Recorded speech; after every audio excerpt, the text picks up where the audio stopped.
그 여자 핑크 카디건. 그 여자를 다시는 마주치고 싶지 않습니다. 10년 넘게 경찰도 못 잡던 그가 갑자기 모든 죄를 자백하면서 내뱉은 말입니다. 대체 그 여자 핑크 카디건을 입은 이 여자에게 무슨 일이 있었던 걸까요? 월요일 새벽 강산그룹 본사 앞 구급차 5대에 실려 나온 20명의 조직폭력배들. 모두 발목이 꺾였고 명치를 부여잡고 신음했지만 겉으로 보이는 외상은 없었습니다. 응급실 의사들은 경악했습니다. 인체의 급소만 골라 아주 깔끔하게 부순 것처럼. 누가 이 맹수들을 유령처럼 덮쳤을까요? 같은 시각 강산그룹 회장실 긴급 이사회. 회장 자리에 앉은 건 회장이 아닙니다.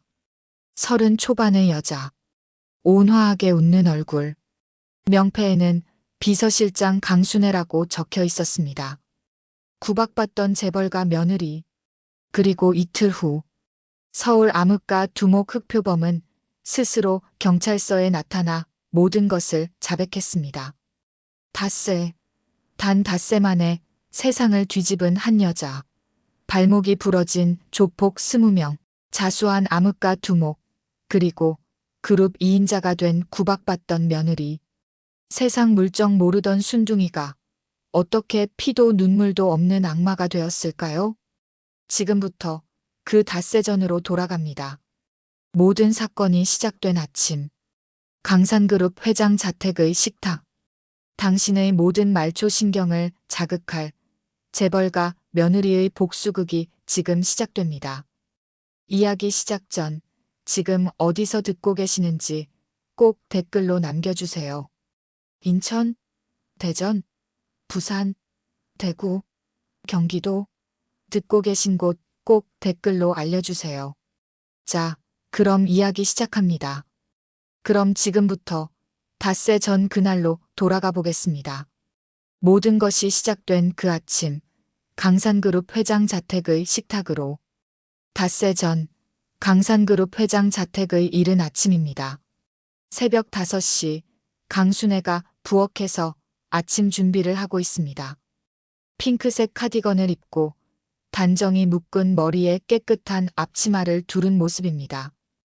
된장찌개를 끓이고 밥을 지으며 정성스럽게 반찬을 하나하나 작은 접시에 담아냅니다.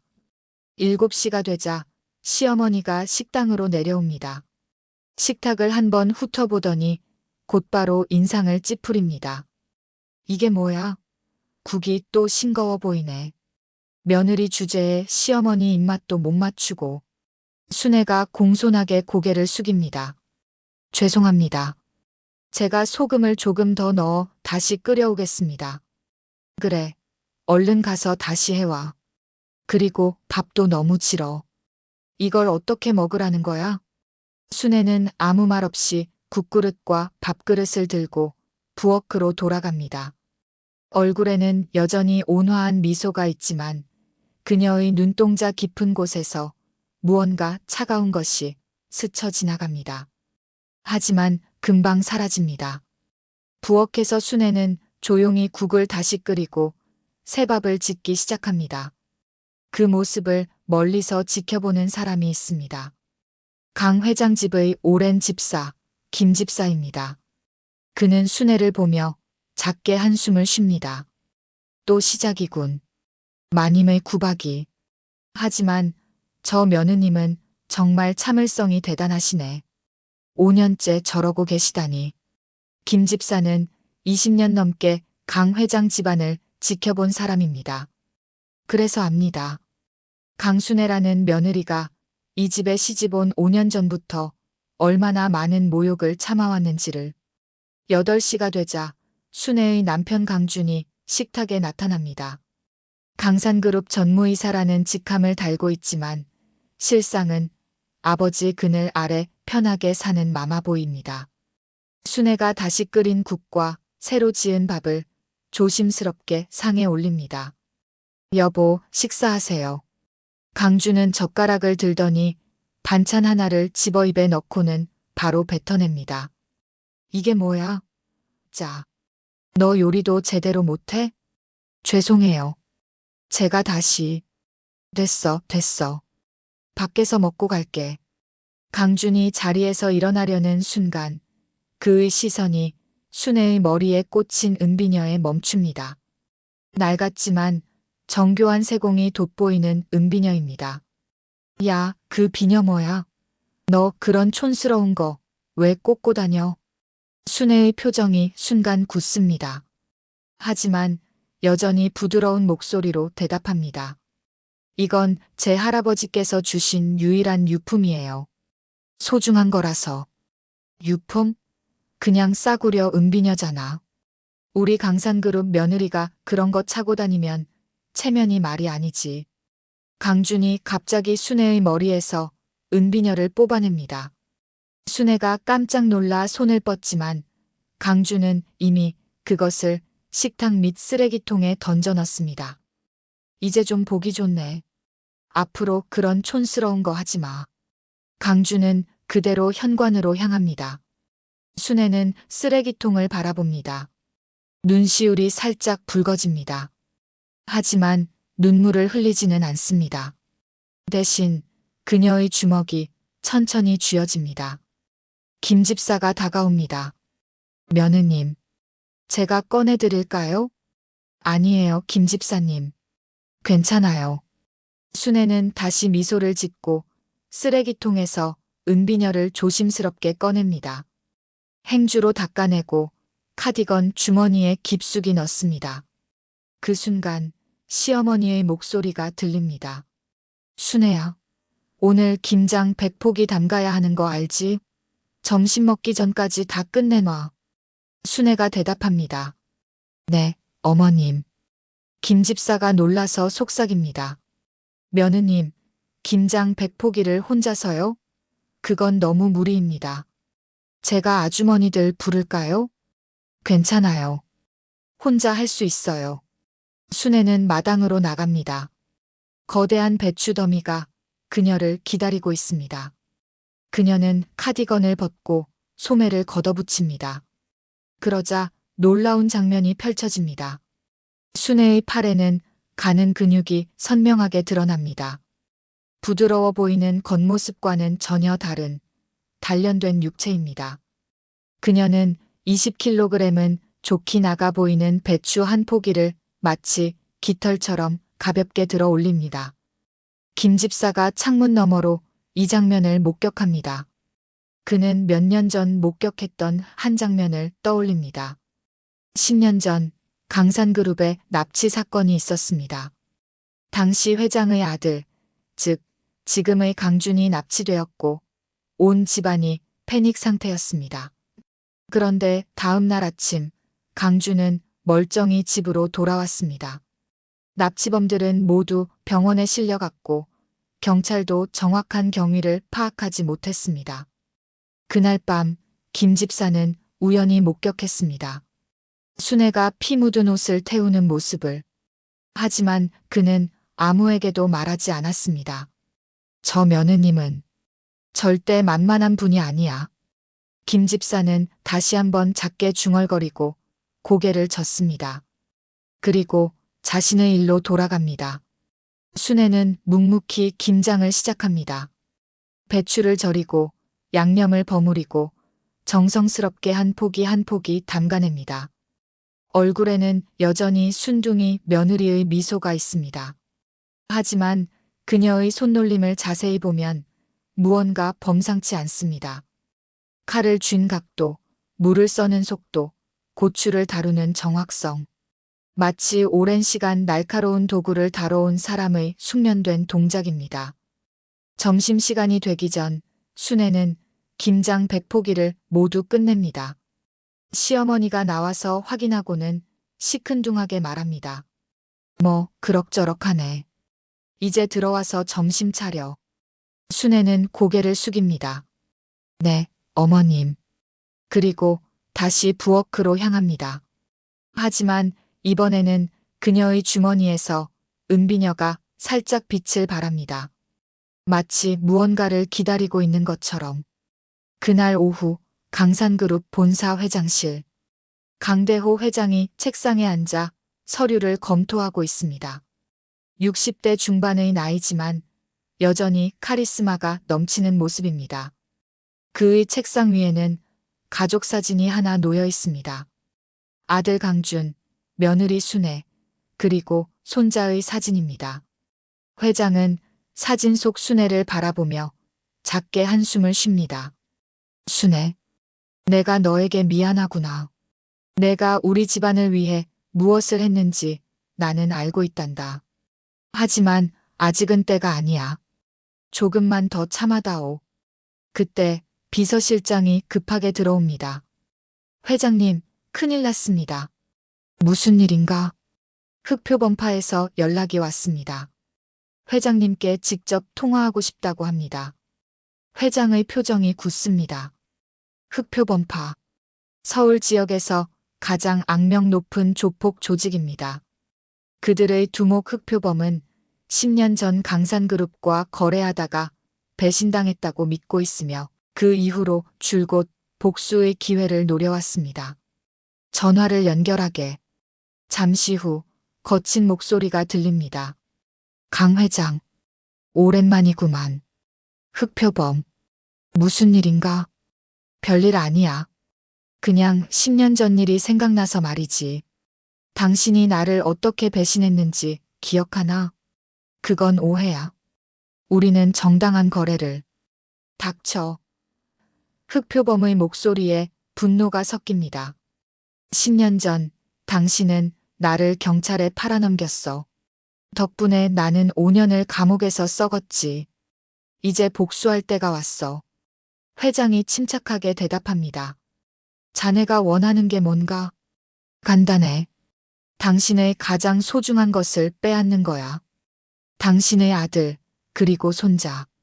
둘 다 내 손에 넘어올 거야. 전화가 끊깁니다. 회장의 얼굴이 창백해집니다. 그는 즉시 비서에게 지시합니다. 아들과 손자에게 즉시 경호원을 붙이게. 24시간 감시 체제로. 알겠습니다, 회장님. 비서가 나가고 회장은 혼자 남습니다. 그는 다시 가족 사진을 바라봅니다. 이번에는 순애의 얼굴에 시선이 오래 머뭅니다. 순애, 혹시 이번에도 내 힘이 필요하게 될까? 하지만 나는 더 이상 너에게 그런 짐을 지우고 싶지 않구나. 회장은 서랍을 엽니다. 그 안에는 낡은 사진 한 장이 들어 있습니다. 20대 초반으로 보이는 젊은 순애가 군복을 입고 있는 사진입니다. 하지만 일반 군복이 아닙니다. 특수부대의 마크가 선명합니다. 회장은 사진을 쓰다듬으며 중얼거립니다. 내 할아버지, 우리 강산그룹의 창업주이신 강태산 회장님께서 너를 직접 훈련시키셨지. 코드명 페르소나. 가문을 지키는 마지막 비밀병기. 같은 시각, 강 회장 자택. 순애는 손자의 방에서 아이와 놀아주고 있습니다. 5살 된 귀여운 남자아이가 장난감 자동차를 가지고 놉니다. 엄마, 나 이거 좋아.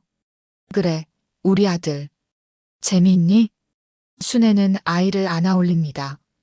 아이가 깔깔 웃습니다. 순애의 얼굴에 진심 어린 미소가 떠오릅니다. 이 순간만큼은 정말로 평범한 엄마의 모습입니다. 그때 순애의 휴대전화가 울립니다. 발신자는 시아버지 강 회장입니다.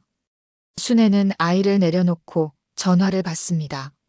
네, 아버님. 순애, 집으로 돌아가는 길에 조심해야겠구나. 무슨 일이신가요? 회장이 잠시 망설이다가 말합니다. 흑표범파에서 연락이 왔어. 준과 아이를 위협했네. 이미 경호원을 붙였지만 만약을 위해 너도 대비하고 있거라. 순애의 눈빛이 변합니다. 방금까지의 온화함이 사라지고 날카로운 무언가가 그 자리를 채웁니다. 하지만 목소리는 여전히 부드럽습니다. 알겠습니다, 아버님. 걱정하지 마세요. 전화를 끄는 순애는 창문 밖을 바라봅니다.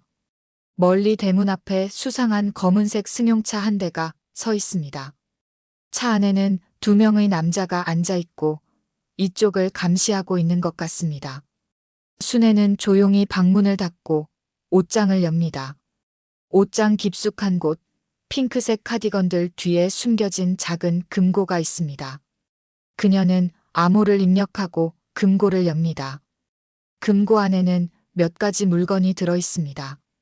검은색 전투복 상의, 특수 합금으로 만들어진 하이힐 부츠, 그리고 손가락에 끼는 작은 은재 너클.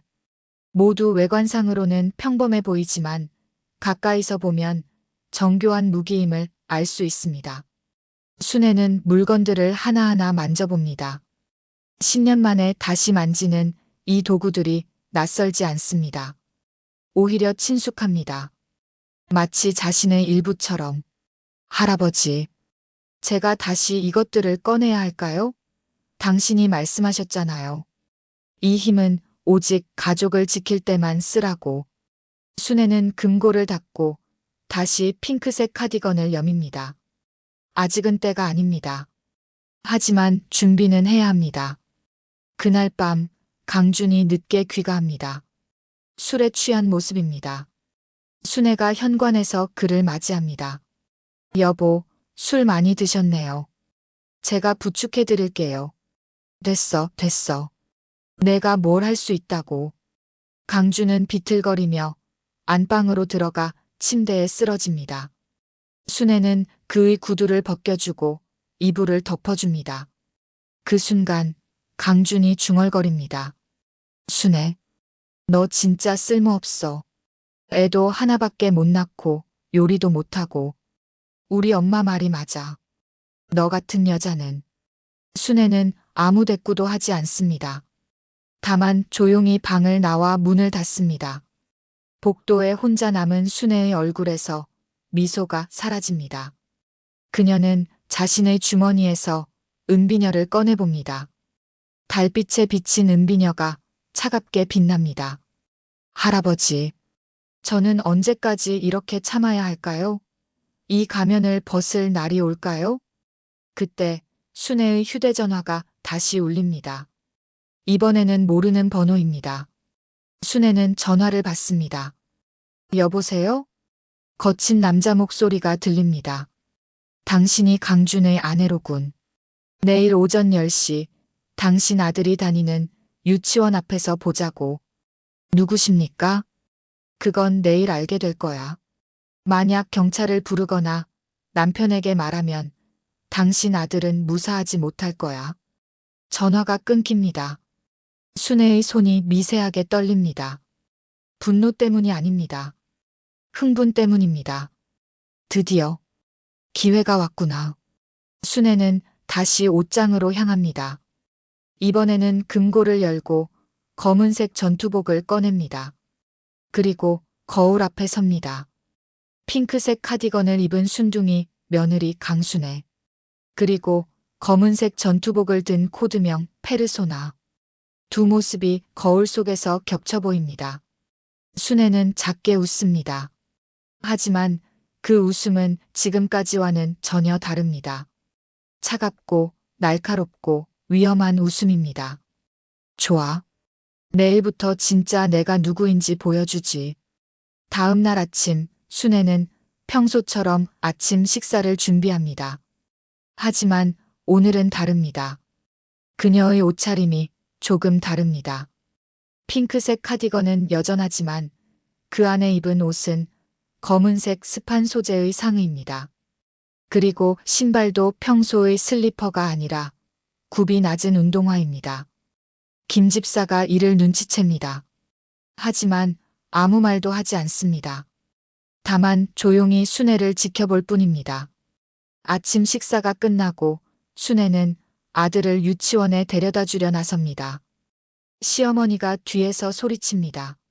순애야, 오늘 장 보고 와야지.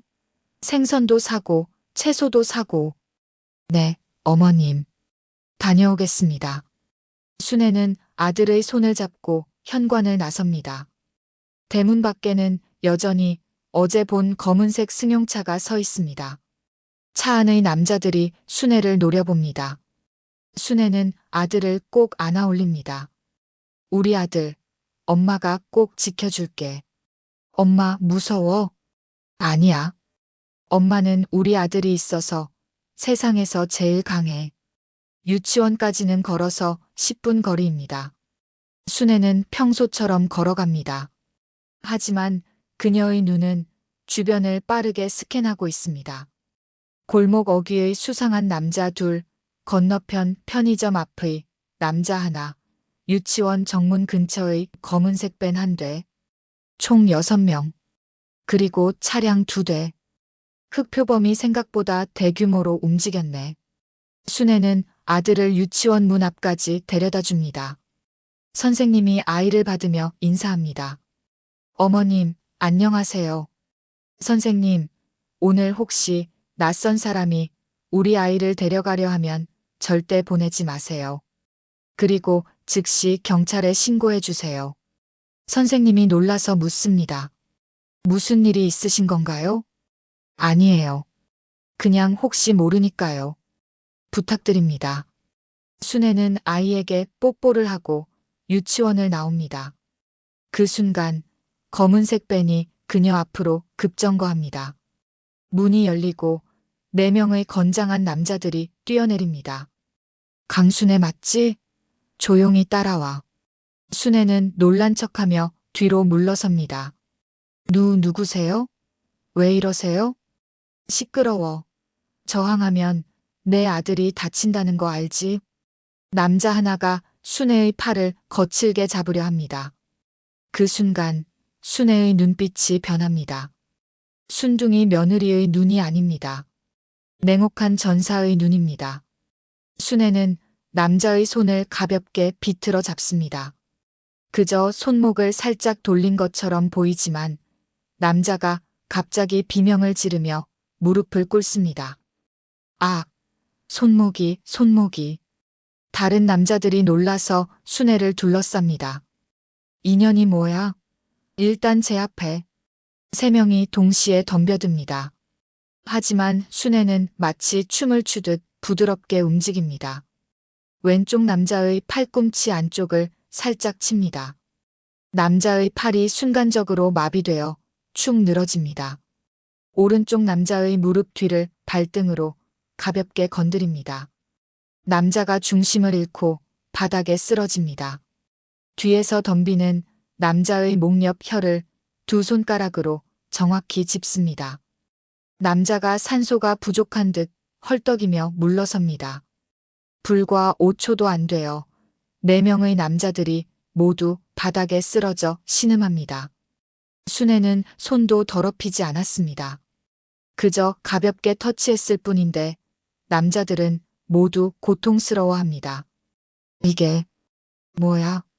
인연이 대체. 순애는 남자들을 내려다보며 차갑게 말합니다. 너희 두목에게 전해. 내가 직접 찾아가겠다고. 그리고 이번에는 10년 전처럼 봐주지 않겠다고.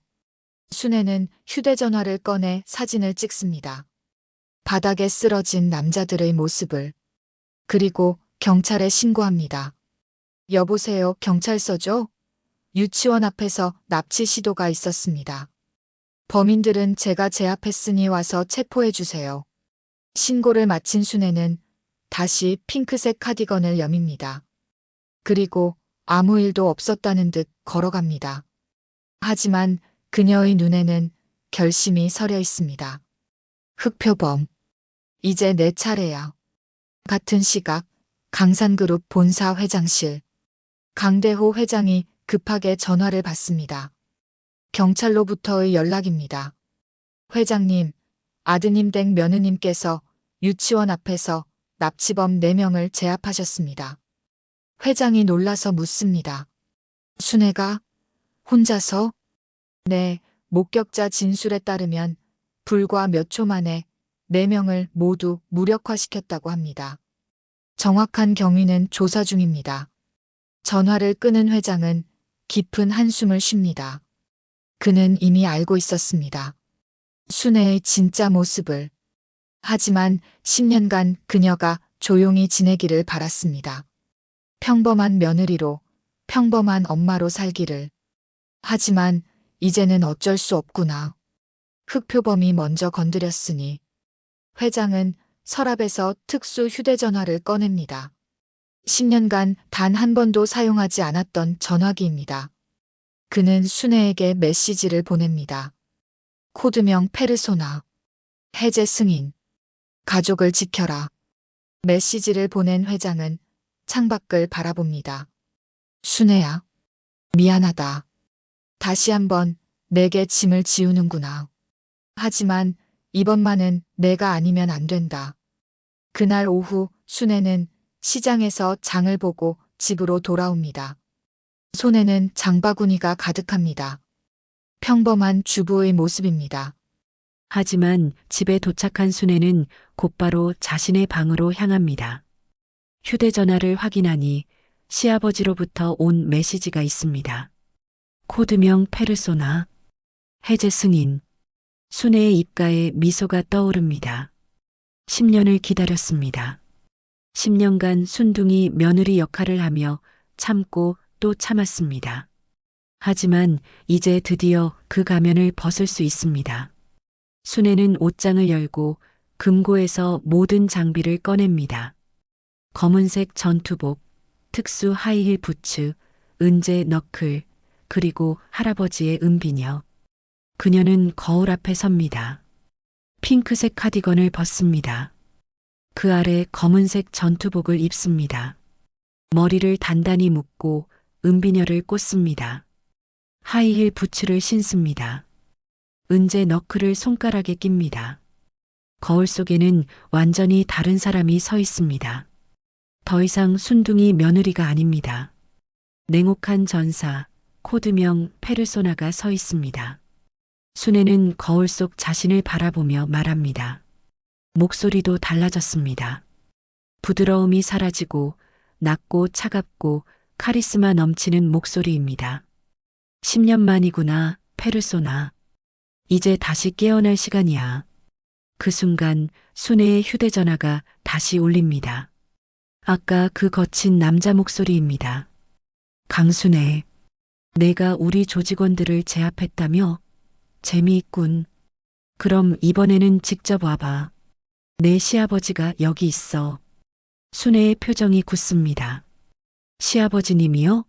무슨 소리예요? 강대호 회장. 1시간 전에 우리가 납치했어. 지금 우리 아지트에 있지. 만약 내가 오늘 밤 11시까지 여기 안 오면 회장님은 무사하지 못할 거야. 주소는 문자로 보내주지. 전화가 끊기고 곧 주소가 도착합니다. 서울 외곽의 폐공장 주소입니다. 순애는 휴대전화를 꽉 쥡니다. 분노가 치밀어 오릅니다. 하지만 그녀는 침착합니다. 감정에 휘둘리지 않습니다. 이미 10년 전 할아버지에게 배웠습니다. 진짜 전사는 분노를 힘으로 바꾼다고. 좋아, 흑표범. 내가 원하는 대로 해주지. 하지만 후회하게 될 거야. 10년 전 너희를 살려준 것을. 순애는 마지막으로 가족 사진을 바라봅니다. 아들의 얼굴, 남편의 얼굴, 그리고 시아버지의 얼굴. 그녀는 사진에 가볍게 입맞춤합니다. 가족을 지키는 것. 그것이 내가 이 힘을 쓰는 유일한 이유야. 순애는 방문을 열고 나갑니다. 밤이 되기를 기다립니다. 그리고 오늘 밤 흑표범파는 지옥을 경험하게 될 것입니다. 밤 10시 순애는 집을 나섭니다. 아무도 모르게 뒷문으로 빠져나갑니다. 검은색 전투복 위에 긴 코트를 걸쳤습니다. 머리에는 모자를 눌러 썼습니다. 하지만 걸음걸이가 다릅니다. 더 이상 조심스러운 며느리의 걸음이 아닙니다. 자신감 넘치고 위협적인 전사의 걸음입니다. 순애는 택시를 타고 폐공장 근처까지 갑니다. 그리고 마지막 1km는 걸어서 이동합니다. 도중에 한적한 골목에 들어가 코트를 벗습니다. 이제 완전한 검은색 전투복 차림입니다. 그녀는 잠시 멈춰서서 눈을 감습니다. 심호흡을 합니다. 그리고 기억을 되살립니다. 10년 전 할아버지 강태산 회장에게 배웠던 모든 것을 20년 전 젊은 순애는 20살이었습니다. 강태산 회장의 외손녀였던 그녀는 어린 시절부터 할아버지의 특별한 관심을 받았습니다. 어느 날 할아버지가 그녀를 불렀습니다. 순애야, 너는 우리 가문을 이어받을 사람이다. 할아버지, 무슨 말씀이세요? 저는 여자인데요. 성별은 중요하지 않아. 중요한 건 피야. 너는 내 피를 이어받았어. 그리고 나는 내게 우리 가문 대대로 내려오는 비밀을 전수하려 한다. 할아버지는 순애를 깊은 산속 훈련장으로 데려갔습니다. 그곳에서 5년간 순애는 상상할 수 없는 훈련을 받았습니다. 혈도 제압술, 인체의 혈과 경락을 정확히 공격하여 상대를 무력화하는 고대 무술입니다. 칼이나 총이 필요 없습니다. 단 한 번의 터치로 상대의 신경을 마비시키고 고통을 주며 심지어 영구적인 손상을 입힐 수도 있는 무시무시한 기술입니다. 할아버지는 말했습니다. 이 기술은 500년 전 우리 가문의 선조가 만들었다. 그리고 단 한 가지 규칙이 있지. 절대로 복수나 욕심을 위해 쓰지 말 것. 오직 가족을 지킬 때만 사용하라. 순애는 5년간 피땀 흘리며 배웠습니다. 인체의 365개의 혈 위치를 모두 암기했습니다. 어둠 속에서도 정확히 혈을 찾아 공격하는 법을 익혔습니다. 단 한 번의 터치로 상대를 제압하는 기술을 완성했습니다. 그리고 25세가 된 순애는 마지막 시험을 받았습니다. 할아버지가 고용한 특수부대 출신 용병 10명과의 실전 대련. 순애는 3분 안에 10명을 모두 제압했습니다. 할아버지는 눈물을 흘리며 말했습니다. 순애야, 너는 이제 완성되었다. 코드명 페르소나. 가면을 쓰고 살되 필요할 때는 진짜 얼굴을 드러내라. 그리고 우리 가문을 지켜라. 1년 후 순애는 강상그룹의 아들 강준과 결혼했습니다. 할아버지의 명령이었습니다. 가문 안에서 가문을 지키라는 뜻이었습니다. 그로부터 10년 순애는 완벽한 가면을 썼습니다. 순둥이 며느리로 살았습니다. 하지만 단 한 번 그 가면을 벗었던 적이 있습니다. 10년 전 남편 강준이 납치되었을 때 순애는 단 1시간 만에 납치범들의 아지트를 찾아냈고 혼자서 15명의 조폭들을 제압했습니다. 그리고 남편을 구출했습니다. 당시 납치범의 배우가 바로 흑표범이었습니다. 순애는 흑표범을 찾아가 경고했습니다. 다시는 우리 가족을 건드리지 마. 안 그러면 다음에는 내 다리를 못 쓰게 만들겠어. 흑표범은 그날의 공포를 잊지 못했습니다. 그래서 10년간 숨죽이고 살았습니다. 하지만 복수의 칼날을 갈았습니다. 그리고 이제 다시 움직이기 시작한 것입니다. 순애는 눈을 뜹니다. 기억이 선명합니다. 그녀의 몸이 기억합니다. 10년의 공백 따위는 문제가 되지 않습니다. 흑표범, 너는 큰 실수를 했어. 나를 다시 깨운 것. 순애는 폐공장으로 다가갑니다. 외벽을 따라 조용히 이동합니다. 입구에는 보초가 셋 있습니다. 하지만 순애를 발견하지 못합니다. 그녀는 마치 그림자처럼 움직입니다. 순애는 보초 뒤로 다가갑니다. 첫 번째 보초의 목 뒤 혀를 정확히 짚습니다. 보초가 소리도 내지 못하고 쓰러집니다. 의식을 잃은 것입니다. 두 번째와 세 번째 보초도 마찬가지입니다. 순애의 손가락이 스치듯 지나가자 보초들이 하나둘 조용히 바닥에 쓰러집니다. 순애는 공장 안으로 들어갑니다. 내부는 넓은 창고 형태입니다. 중앙에 의자가 하나 있고 그곳에 강대호 회장이 묶여 있습니다. 주변에는 흑표범과 그의 조직원 17명이 서 있습니다. 흑표범이 회장을 보며 비웃습니다. 강 회장, 당신 며느리가 정말 올까? 이 밤에 혼자서? 회장이 침착하게 대답합니다. 올 거야. 그리고 너희는 후회하게 될 거다. 뭐? 후회? 겨우 여자 하나가? 그때 창고 위쪽에서 목소리가 들립니다. 낮고 차갑고 위협적인 여자의 목소리입니다. 겨우 여자 하나라고? 10년 전에도 그렇게 생각했었지. 흑표범. 모두가 위를 쳐다봅니다. 2층 난간에 순애가 서 있습니다. 검은색 전투복을 입고 은비녀를 꽂고 달빛을 받아 빛나는 은재 너클을 낀 채로 흑표범의 얼굴이 하얗게 질립니다. 너, 강순애? 순애가 난간에서 뛰어내립니다. 놀랍게도 3미터 높이에서 뛰어내렸는데 아무 소리도 나지 않습니다. 마치 깃털처럼 가볍게 착지합니다. 그녀는 천천히 흑표범에게 다가갑니다. 오랜만이야, 흑표범. 10년 전 내 경고를 잊었나 보네. 감히. 얘들아, 전연 잡아. 조직원 5명이 동시에 순애에게 달려듭니다. 하지만 순애는 움직이지도 않습니다. 그저 손을 가볍게 움직일 뿐입니다. 첫 번째 조직원의 팔꿈치 안쪽 혀를 짚습니다. 팔이 순간적으로 마비되어 축 늘어집니다. 두 번째 조직원의 무릎 뒤 혀를 발끝으로 건드립니다. 다리가 꺾이며 바닥에 쓰러집니다. 세 번째 조직원의 명치 옆 혀를 손가락 2개로 찌릅니다. 숨이 막혀 헐떡이며 물러섭니다.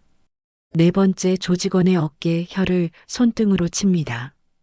어깨가 빠진 듯한 통증에 비명을 지릅니다.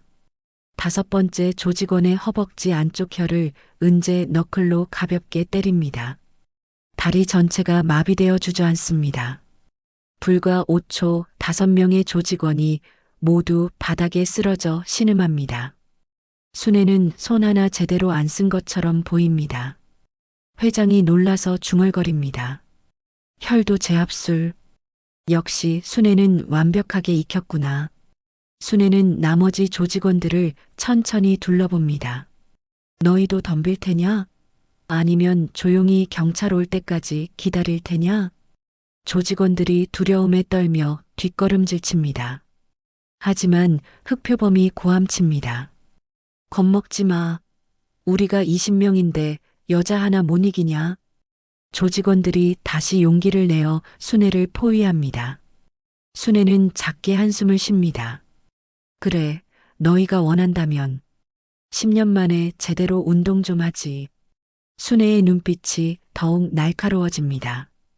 이제부터 진짜 지옥이 시작됩니다. 창고 안 순애를 중심으로 12명의 조직원이 원을 그리며 포위하고 있습니다. 흑표범이 뒤에서 소리칩니다. 전부 한꺼번에 덤벼. 전연 혼자 우릴 다 당해낼 순 없어. 조직원들이 일제히 순애에게 달려듭니다. 쇠파이프를 든 자, 강목을 든 자, 맨손으로 덤비는 자. 모두 살기를 띠고 있습니다. 하지만 순애는 전혀 당황하지 않습니다. 오히려 입가에 미소가 번집니다. 차갑고 위험한 미소입니다. 12명. 10초면 충분해. 순애가 움직입니다. 아니, 움직인다기보다는 흐른다고 표현하는 게 맞습니다. 물처럼 부드럽게, 바람처럼 빠르게, 그림자처럼 조용하게. 1초. 오른쪽에서 쇠파이프를 휘두르는 조직원.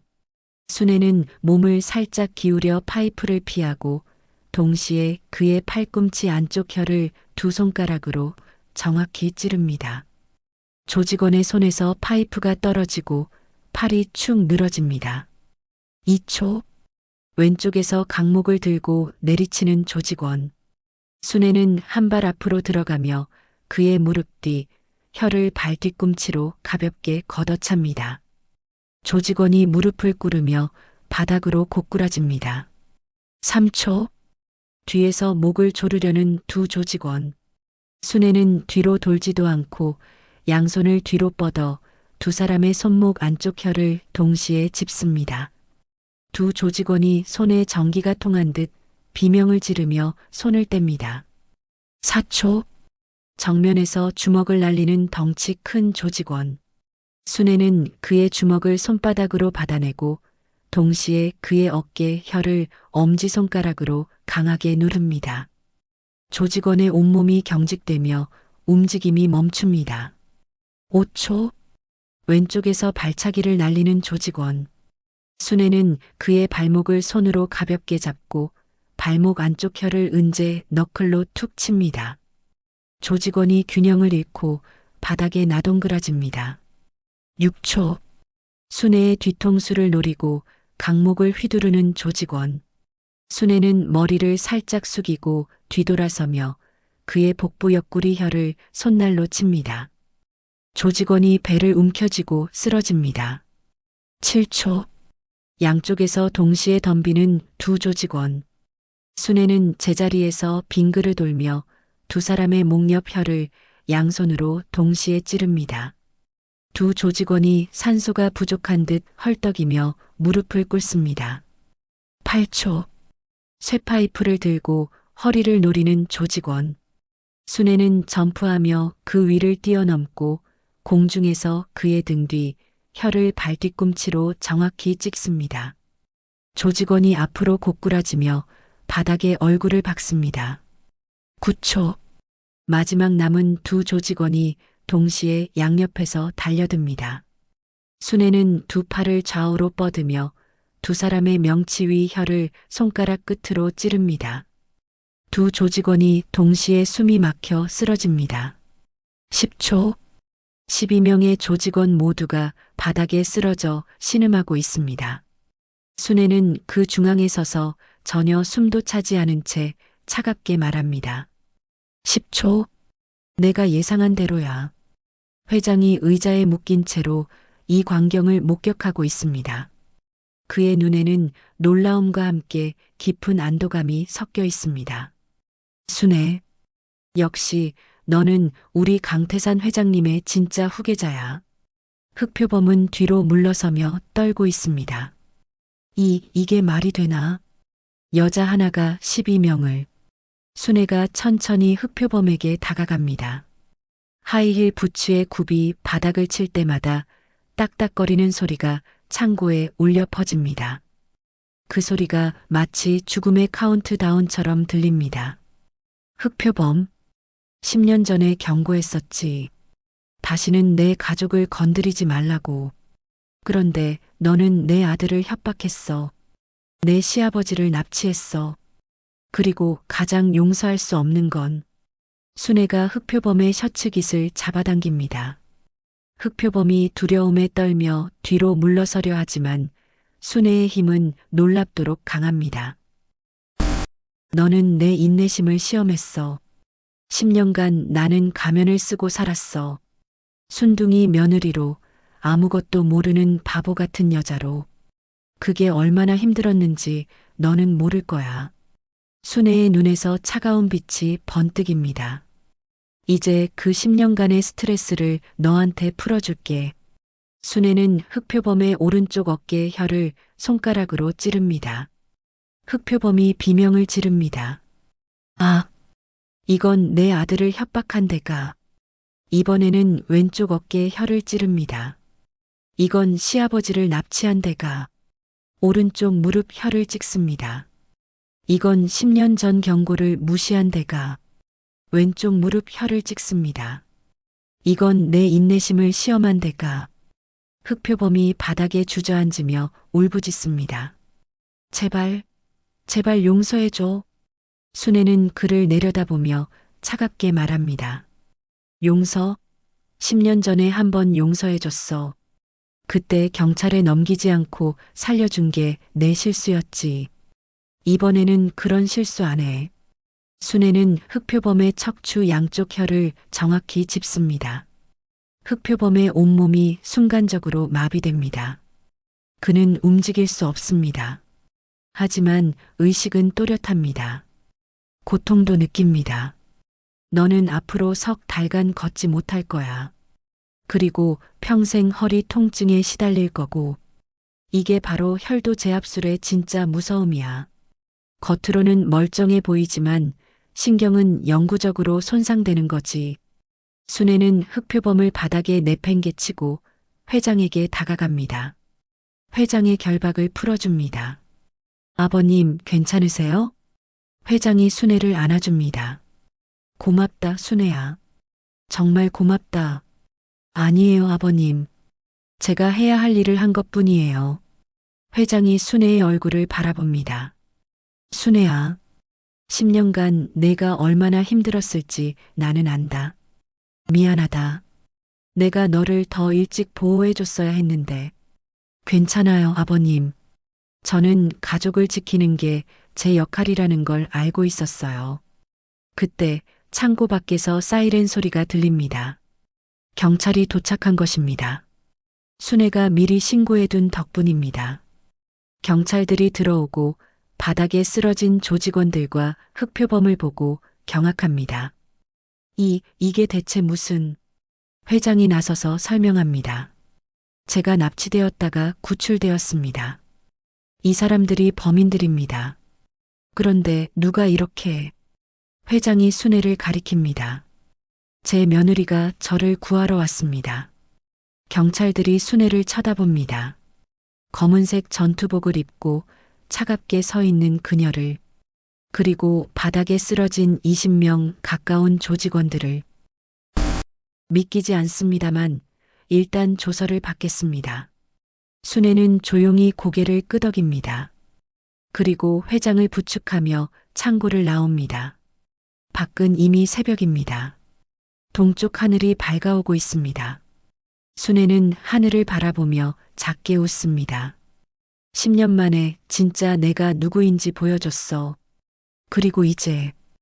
회장이 묻습니다. 이제 뭘 하려고? 순애가 대답합니다. 이제 진짜 일을 시작하려고요. 더 이상 숨지 않을 거예요. 페르소나는 이제 가면이 아니라 제 진짜 얼굴이 될 거예요. 다음 날 아침 강상그룹 본사는 발칵 뒤집혔습니다.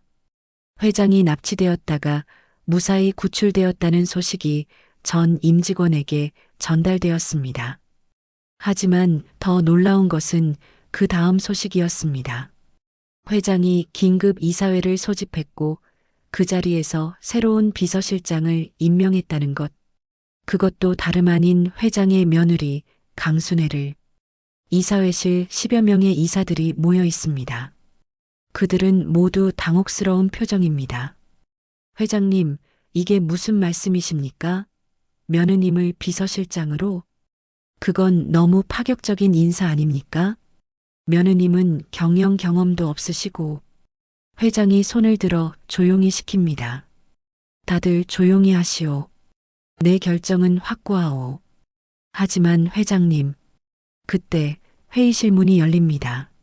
순애가 들어옵니다. 하지만 어제까지의 순애가 아닙니다. 더 이상 핑크색 카디건을 입고 있지 않습니다. 검은색 정장을 입고 머리를 단정히 올렸으며 은비녀를 꽂았습니다.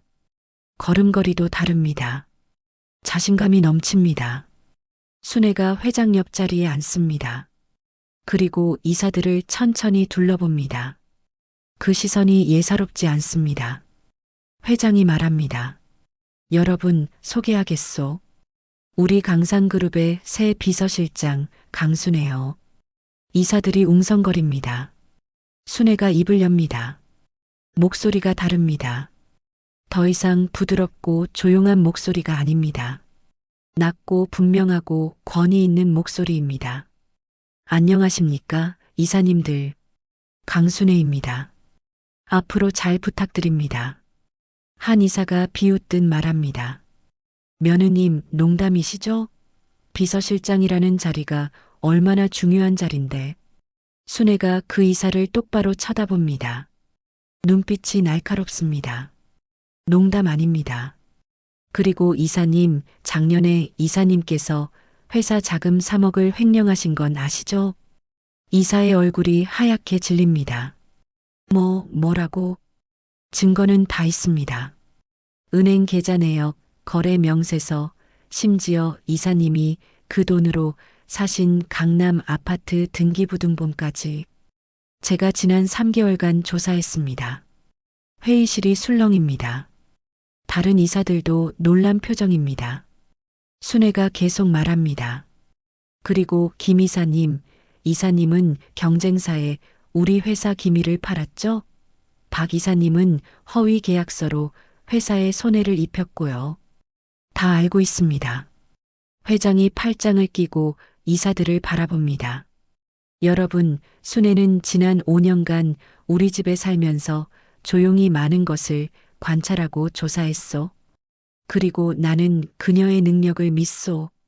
순애가 서류 몇 장을 꺼내 탁자 위에 놓습니다. 자, 이사님들. 2가지 선택지가 있습니다. 첫째, 조용히 사표를 내고 물러나신다. 둘째, 이 증거를 검찰에 넘긴다. 선택하십시오. 문제의 새 이사가 땀을 뻘뻘 흘리며 서로를 쳐다봅니다. 결국 한 명이 떨리는 목소리로 말합니다. 사표를 내겠습니다. 저도. 사표를. 저도. 순애가 미소 짓습니다. 차갑지만 만족스러운 미소입니다. 현명한 선택이십니다.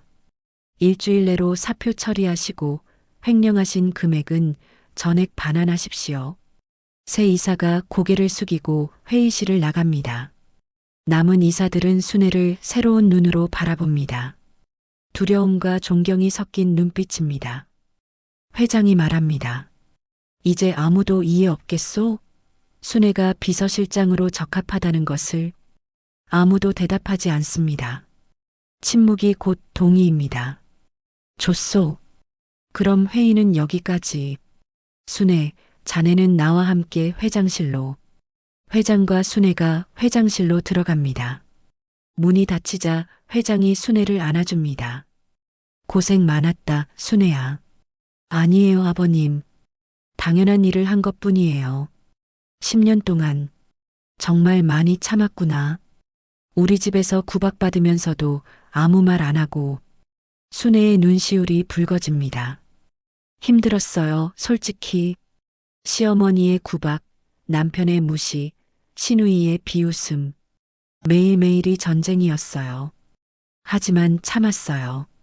할아버지께서 그러셨으니까요. 가문을 안에서 지키라고. 이제 안 참아도 된다. 내 진짜 모습을 보여줘라. 코드명 페르소나가 아니라 강순애 그 자체로. 순애가 눈물을 닦습니다. 감사합니다, 아버님. 앞으로 강상그룹을 위해 최선을 다하겠습니다. 같은 시각 강 회장 자택. 시어머니와 시누이가 거실에서 대화하고 있습니다. 어머니, 순애가 비서실장이 되었대요? 뭐, 그게 무슨 소리야? 아버지가 긴급 이사회에서 임명하셨대요. 어제 아버지를 구한 게 순애였다나요? 시어머니의 얼굴이 굳습니다.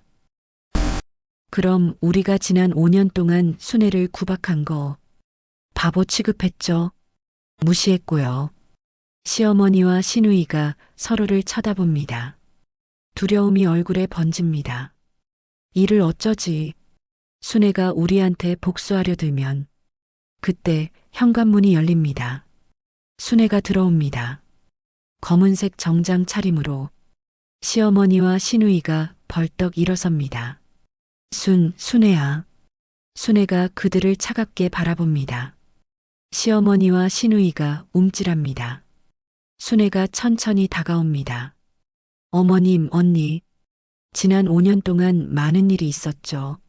순애야, 그건 우리가 잘못했어. 미안해. 저녁은 언제나 싱겁다고 하셨죠. 김장은 맛없다고 하셨고요. 제가 입은 옷은 촌스럽다고 비웃으셨죠. 시어머니가 무릎을 꿇습니다. 미안하다, 순애야. 정말 미안해. 제발 용서해다오. 순애가 한참을 그들을 내려다봅니다. 그리고 작게 한숨을 쉽니다. 일어나세요, 어머님. 저는 가족에게 복수 같은 거 안 해요. 다만, 순애가 시어머니의 손을 잡아 일으켜 세웁니다. 그리고 눈을 똑바로 바라보며 말합니다. 이제부터는 저를 며느리가 아니라 동등한 가족으로 대해주세요. 그리고 다시는 저를 무시하지 마세요. 알겠죠? 시어머니가 고개를 끄덕입니다. 알겠어, 순애야. 정말 미안했어. 순애가 미소 짓습니다. 이번에는 진심 어린 미소입니다. 감사합니다, 어머님. 그럼 저는 방에 가서 옷 갈아입을게요. 오늘 저녁은 제가 좋아하는 걸로 먹어요. 순애가 방으로 들어갑니다. 시어머니와 시누이가 한숨을 쉽니다. 휴, 다행이야. 순애가 착해서. 어머니, 앞으로 조심해야 해요. 순애는 더 이상 만만한 사람이 아니에요. 일주일 후 서울중앙지검. 흑표범과 그의 조직원 20명 전원이 기소되었습니다. 혐의는 납치, 공갈, 폭력, 조직폭력배 가입 등 수십 가지입니다. 검찰 조사실에서 흑표범이 검사 앞에 앉아 있습니다. 그의 얼굴은 창백하고 눈은 초점이 없습니다. 검사가 묻습니다. 피의자 흑표범, 당신은 강대호 회장을 납치하고 협박한 혐의를 인정합니까? 네. 그 과정에서 강순애 씨에게 폭력을 행사하려 했습니까? 흑표범이 떨립니다. 아니요. 오히려 제가 당했습니다. 뭐라고요? 강순애. 그 여자는 괴물입니다. 제 조직원 20명을 혼자서 10분도 안 걸려서 검사가 의아해합니다. 강순애 씨 진술서에는 정당방위로 기록되어 있습니다만 정당방위? 그게 정당방위입니까? 그 여자는 흑표범이 더 이상 말하지 못하고 고개를 떨굽니다. 검사는 이해할 수 없다는 표정으로 서류를 정리합니다. 어쨌든 당신과 조직원들은 징역 5년에서 10년 사이 구형될 예정입니다. 더 할 말 있습니까? 흑표범이 작게 중얼거립니다. 제발 강순애를 저에게서 멀리. 같은 시각 강산그룹 본사. 순애는 비서실장 집무실에서 업무를 보고 있습니다. 새 명패가 책상 위에 놓여 있습니다. 비서실장 강순애. 비서가 들어와 보고합니다. 실장님, 흑표범파 관련 수사가 마무리되었습니다. 조직은 완전히 해체되었고 재산은 모두 몰수되었습니다. 좋아요. 그리고 피해 보상은? 강상그룹에 협박했던 비자금 30억 원 전액 회수했습니다. 회장님께서 매우 만족하고 계십니다. 순애가 고개를 끄덕입니다. 수고했어요. 다음 안건은? 회장님 아드님, 즉 실장님 남편분이 찾아오셨습니다. 만나시겠습니까? 순애의 표정이 미묘해집니다. 들어오라고 하세요. 잠시 후 강준이 들어옵니다. 그는 어색하고 불편한 표정입니다. 순애가 차갑게 말합니다. 무슨 일이세요, 전무님? 순애야. 아니, 실장님. 이야기 좀 하자. 공식 석상이니 존댓말 써주세요. 강준이 당황합니다. 알겠네. 실장님, 저번에 내가 한 행동들. 미안하네. 어떤 행동 말씀이신가요? 제 은비녀를 쓰레기통에 버린 거? 제 요리를 싱겁다고 뱉으신 거? 저를 쓸모없다고 하신 거? 구체적으로 말씀해 주세요. 강준의 얼굴이 붉어집니다. 다 미안하네. 내가 너무 못됐어. 용서해줘. 순애가 서류에서 눈을 떼지 않고 대답합니다. 용서는 했어요. 하지만 잊지는 않았어요. 앞으로는 저를 동등한 사람으로 대해주세요. 그게 제가 바라는 전부예요. 알겠네. 그리고 우리 아들은 잘 있지? 네, 유치원 잘 다니고 있어요. 걱정 마세요. 강준이 더 할 말이 없어 보입니다. 그는 고개를 숙이고 방을 나갑니다. 순애는 그의 뒷모습을 바라보며 작게 한숨을 쉽니다. 남편이라 이제 그 의미가 뭔지 모르겠어요. 그날 저녁 강 회장이 온 가족을 저녁 식사에 초대합니다. 강준, 순애, 시어머니, 신우이, 그리고 손자까지 모두 모입니다. 회장이 말합니다. 오늘은 특별한 날이야. 우리 가족이 다시 하나가 되는 날이지. 시어머니가 조심스럽게 말합니다. 회장님, 제가 그동안 순애를 너무 구박했습니다. 용서해 주십시오. 회장이 고개를 끄덕입니다. 알고 있소. 하지만 이제 순애는 더 이상 구박받을 사람이 아니오. 우리 강산그룹의 2인자요. 강준이 묻습니다. 아버지, 그럼 제 전무 직책은 어떻게 되는 겁니까? 자네는 계속 전무로 일하게. 하지만 순애의 지시를 따르게. 알겠나? 강준이 불만스러운 표정이지만 대답합니다. 알겠습니다. 식사가 시작됩니다. 순애가 만든 음식들이 상에 가득합니다. 모두가 조용히 먹습니다. 이전처럼 누구도 음식에 대해 불평하지 않습니다. 식사 중 5살 손자가 순애에게 말합니다. 엄마가 슈퍼히어로처럼 나쁜 사람들 혼내줬다며? 순애가 아이를 안아 올립니다. 응, 우리 아들. 엄마가 지켜줬지. 와, 엄마 진짜 멋있어. 회장이 미소 지으며 말합니다. 맞아, 내 손자야. 내 엄마는 정말 멋진 분이시지. 우리 가족의 영웅이야. 순애가 아이를 무릎에 앉히고 밥을 먹여줍니다. 그 모습을 보며 회장은 흐뭇해합니다. 순애야, 내일부터 자네가 주요 회의에 전부 참석하게. 그리고 다음 달부터는 해외 지사 순애도 같이 가자고. 알겠습니다, 회장님. 신우이가 조심스럽게 말합니다. 순애 언니, 저도 회사 일 배우고 싶은데 가르쳐 주실 수 있나요? 순애가 신우이를 바라봅니다. 예전 같으면 자신을 무시하던 그 신우이가 지금은 조심스럽게 부탁하고 있습니다. 물론이죠, 언니. 내일 회사로 오세요. 제대로 가르쳐 드릴게요. 고마워요, 순애 언니.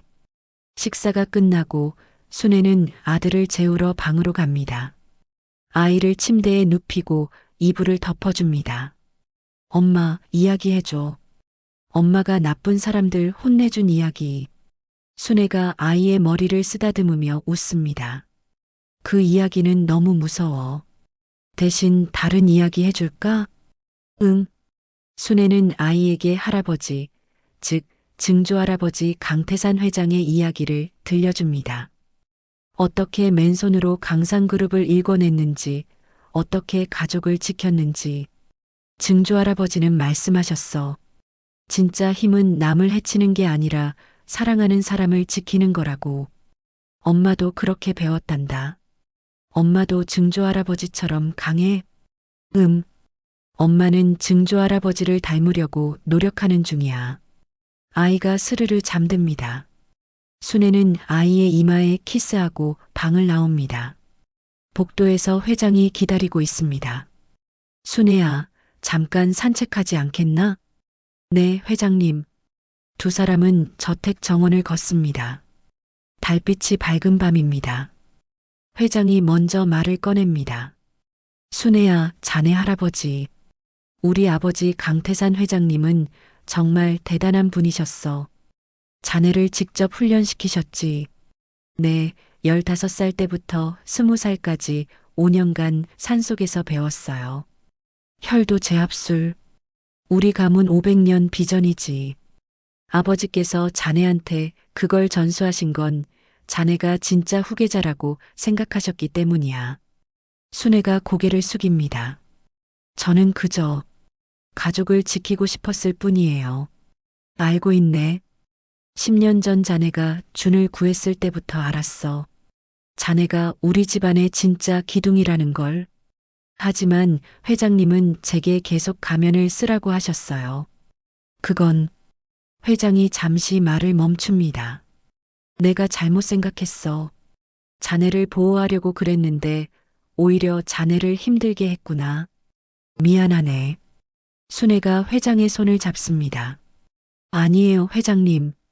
덕분에 저는 인내를 배웠어요. 할아버지께서 그러셨어요. 진짜 강한 사람은 힘을 함부로 쓰지 않는 사람이라고. 자네 할아버지 말씀이 맞네. 그리고 이제 자네는 그 힘을 제대로 쓸 때가 온 거야. 강상그룹을 위해서 두 사람은 한참을 걷습니다. 그리고 회장이 다시 말합니다. 순애야, 사실은 내가 자네한테 부탁할 게 하나 더 있네. 말씀하세요, 회장님. 우리 강상그룹에 경쟁사가 있어. 태양그룹이라고. 그쪽 회장이 요즘 우리를 노리고 있네. 불법적인 방법으로. 순애의 눈빛이 날카로워집니다. 구체적으로 어떤 방법인가요? 우리 임직원들을 매수하고 있어. 기밀을 빼내려고. 그리고 나를 위협하기도 했지. 회장님을요? 어제 협박 전화를 받았네. 내가 사업에서 손 떼지 않으면 손자를, 자네 아들을 해치겠다고. 순애의 주먹이 쥐어집니다. 하지만 침착함을 유지합니다. 증거가 있나요? 녹음 파일이 있어. 그리고 매수된 임직원 명단도. 알겠습니다. 제가 처리하겠습니다. 회장이 순애를 바라봅니다. 또 자네한테 짐을 지우는구나. 아니에요. 이게 제 역할이에요. 가족을 지키는 것. 순애는 정원을 바라보며 결심합니다. 흑표 범파는 끝났지만 이제 새로운 적이 나타났습니다. 하지만 이번에는 다릅니다. 이번에는 그녀가 가면을 쓰지 않아도 됩니다. 태양그룹. 기다려라. 페르소나가 간다. 3개월 후 강상그룹은 완전히 변했습니다. 순애의 지휘 아래 부정부패가 사라졌고 업무 효율이 2배로 올랐으며 직원들의 사기도 높아졌습니다. 태양그룹과의 경쟁에서도 승리했습니다. 순애가 매수된 임직원들을 색출했고 태양그룹 회장의 불법 행위 증거를 확보해 검찰에 넘겼습니다. 태양그룹 회장은 현재 구속 수사 중입니다. 강상그룹 본사 회장실. 회장이 순애에게 서류를 건넵니다. 순애, 이건 자네 승진 발령이야. 승진이요? 비서실장에서 부사장으로. 자네는 이제 이 회사의 공식적인 2인자야. 순애가 서류를 받아봅니다. 부사장 강순애. 그녀의 입가에 미소가 번집니다. 감사합니다, 회장님. 아니야, 내가 감사하지. 자네가 없었다면 강상그룹은 진작 무너졌을 거야. 그때 비서가 급하게 들어옵니다. 회장님, 부사장님, 큰일 났습니다. 무슨 일인가?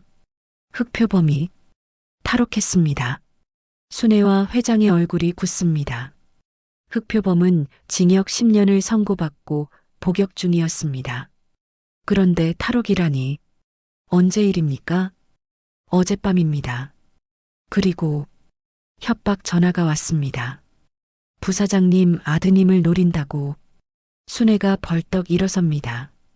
지금 아들은 어디 있죠? 유치원입니다. 이미 경호팀을 보냈습니다. 순애는 재킷을 집어들고 뛰쳐나갑니다. 회장이 뒤에서 소리칩니다. 순애, 조심해. 걱정 마세요, 회장님. 이번에는 확실하게 끝내겠습니다. 순애는 차를 몰고 유치원으로 향합니다.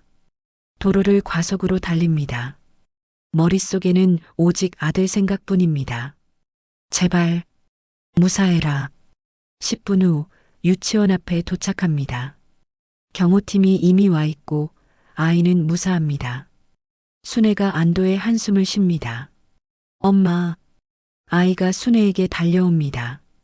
순애는 아이를 꽉 안아줍니다. 괜찮아, 우리 아들. 엄마가 왔어. 경호팀장이 보고합니다.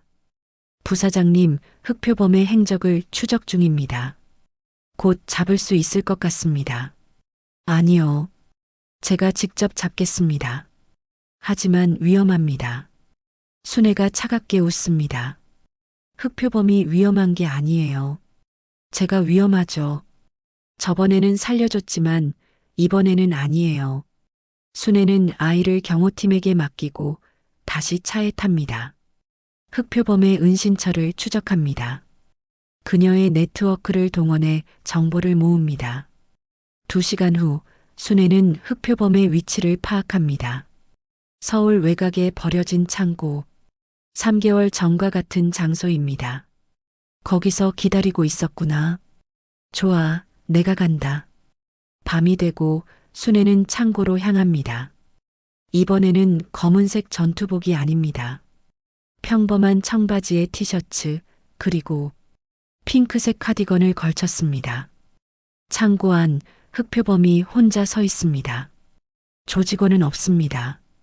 감옥에서 나온 지 얼마 안 돼 새로 조직을 꾸릴 시간이 없었던 것입니다. 순애가 들어서자 흑표범이 비웃습니다. 왔구나, 강순애. 이번에는 혼자냐? 너도 혼자잖아. 하? 나는 달라.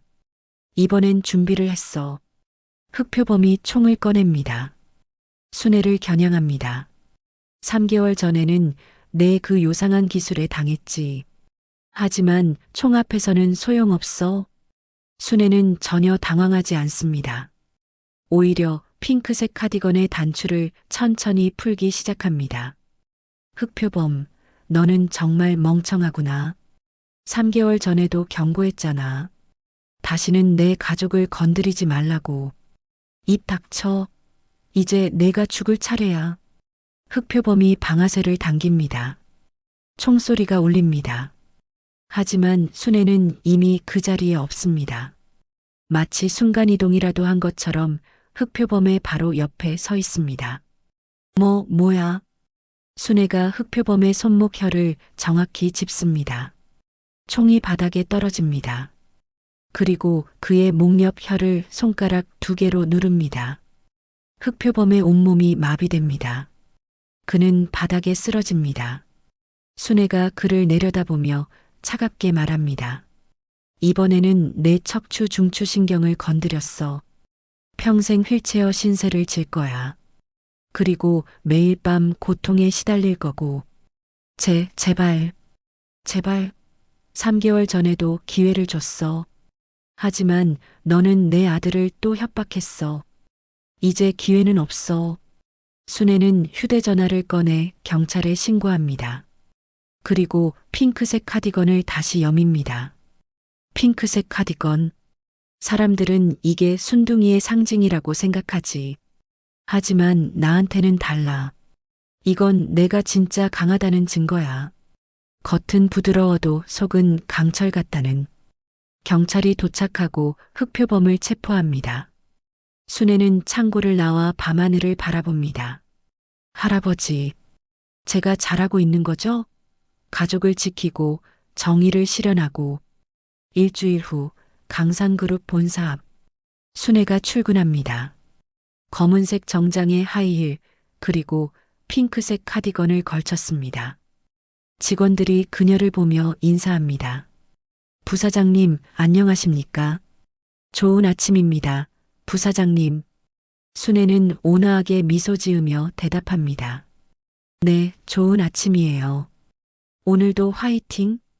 회장실에 들어가자 회장이 신문을 보고 있습니다. 순애 봤나? 흑표범이 재판에서 무기징역 받았네. 다행이에요. 이제 다시는 나올 수 없겠죠. 자네 덕분이야. 정말 고맙네. 순애가 자리에 앉으며 웃습니다. 당연한 일을 했을 뿐이에요. 회장이 진지하게 묻습니다. 순애야, 행복한가? 순애가 잠시 생각합니다. 네, 행복해요. 더 이상 가면을 쓰지 않아도 되니까요. 제가 누군지 당당하게 보여줄 수 있으니까요. 그래, 그거면 됐어. 앞으로도 우리 강산그룹을 잘 부탁하네. 맡겨주세요, 회장님. 퇴근 시간, 순애는 유치원에 아들을 데리러 갑니다.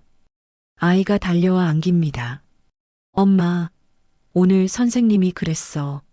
우리 엄마가 영웅이래. 호호, 선생님이 그러셨어? 응. 엄마, 나도 엄마처럼 강해지고 싶어. 순애가 아이를 안아 올립니다. 그래, 우리 아들.